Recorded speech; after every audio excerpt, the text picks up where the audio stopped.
ભાવનગર શહેરના સુભાષનગર વિસ્તારમાં આવેલ પ્રધાનમંત્રી આવાસ યોજનાના આવાસ ધારકો સામે મહાનગરપાલિકાએ કડક કાર્યવાહી હાથ ધરી છે. મહાનગરપાલિકા દ્વારા આવાસ ભાડે આપવાના આક્ષેપોને લઈને કુલ 120 મકાન ધારકોને નોટિસ આપવામાં આવી હતી. નોટિસમાં 3 થી 7 દિવસની અંદર આવાસ સંબંધિત ડોક્યુમેન્ટ મનપા કચેરી ખાતે જમા કરાવવાની સૂચના આપવામાં આવી હતી.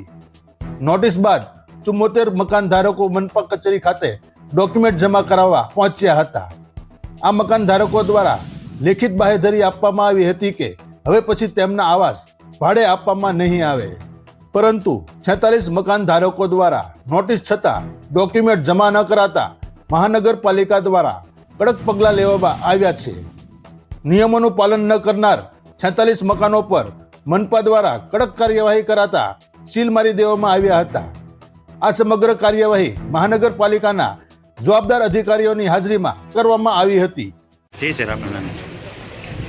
પ્રધાનમંત્રી Awas Yojana final plot number 29 Hamirji park પાસે, જે અમે ઘણા દિવસ પહેલાં 120 મકાનો ભાડવત તરીકે પ્રસ્થાપિત કરેલા હતા, ત્યારે સર્વે પણ કરેલો હતો.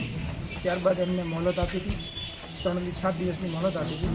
હાલમાં એમના દ્વારા 74 એવા લાભાર્થીઓ હતા કે જેમને એનઓસી અમને આપેલું છે કે મકાન ખાલી કરી દીધું છે અને હવે ફરીવાર અમે કોઈ દિવસ એને ભાડે નહીં આપીએ એવું અમને એગ્રીમેન્ટ આપેલું છે.